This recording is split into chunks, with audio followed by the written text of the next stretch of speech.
we've got John, pronouns he, him, calling in from Canada. Can biology confirm the existence of God? John, how are you doing today? Harold, Forrest, I'd like to speak with you. How are you today, by the way? I'm fantastic. Never had a bad day in my life. Okay, so I'd like to ask you a question. Did you study biology or physics? Is that your specialty?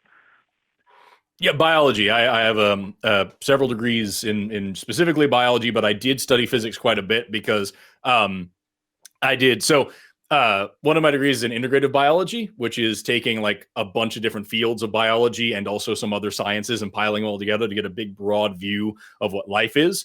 And so for that degree, I did do some physics training, but nothing like beyond an undergraduate level. Like I'm just a little bit of physics just to know how things work. Oh, well done. So I'd like to ask you a question. Did you say well darn? I didn't hear that. I think well done. I think it was a compliment. Oh, thank you. Well I done. appreciate that. I thought he said well darn. Like, No, man, it sucks for me too. I know. So I'd like to ask you a question. If during your studies in biology, if you found something to confirm the supernatural, would you consider it?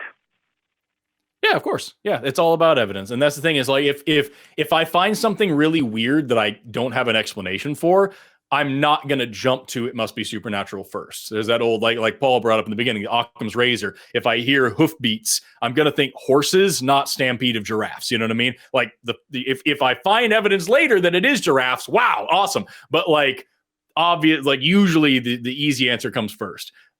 So if somebody gave me evidence of something that sounded really crazy and seemed supernatural, I'd of course consider it. But my first thought is going to be there is a logical, natural explanation for this, maybe just one that I don't know of yet. And I'm going to probe that. And until I get to the point where the supernatural explanation is the only explanation that I possibly have, then I'll start to actually give some credibility to that. But that would take a lot to get there. Okay. But see, I've noticed that the conflict or the argument between faith and science has been going on for years, decades. What do you think is the cause of that, despite all the evidence? I'd like to know. It's the fact that faith and science are not compatible. The point of science is to do away with faith. And it's not not just saying like faith in any creator, it's the concept of faith, believing something just because you want to believe it.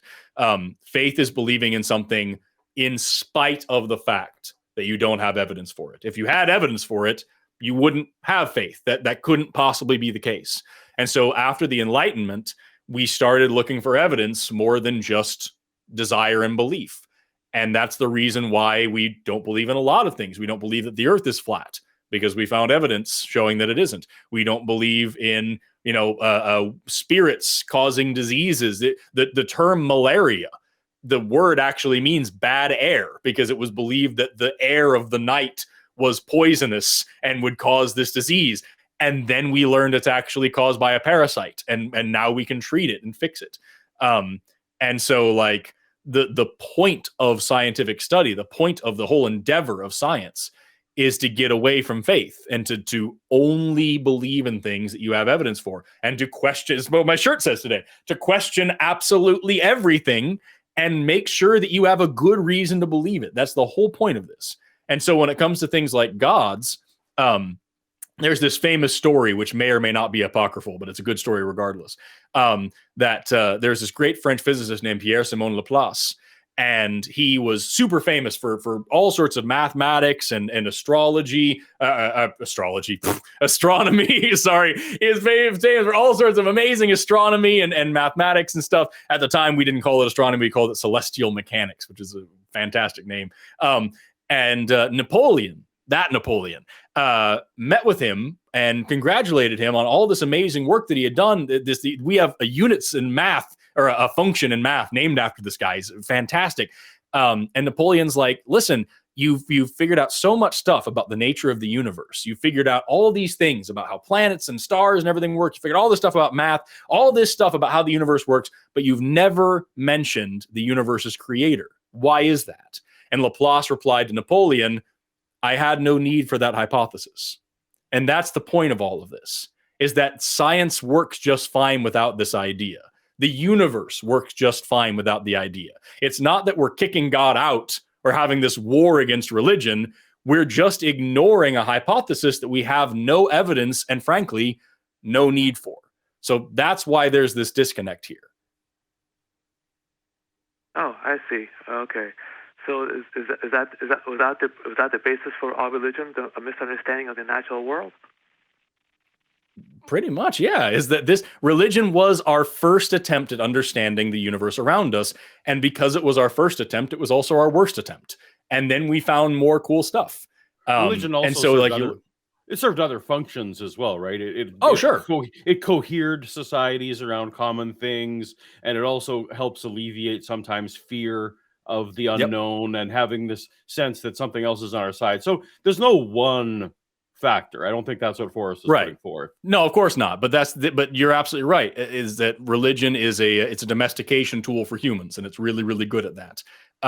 And so if this is introduced into society, it's an explanatory thing for things that we didn't understand. It's a social bonding thing that helps build relationships. It's a great thing for social control. It's stuck around for an awfully long time. But the more we go on without it, the better off we are, and the more we realize we never really needed it in the first place. Okay, and what about the millions of people who get solace from it? That's fine. You can get solace from all sorts of things. That doesn't mean that they're good or true. It doesn't matter how much it makes you happy. It doesn't matter how many people believe in it. It doesn't matter what it's done for you. Something's either true or it isn't. So like I, as an atheist, get solace from all sorts of things. I don't need the God to do that. And I don't think anybody else does either.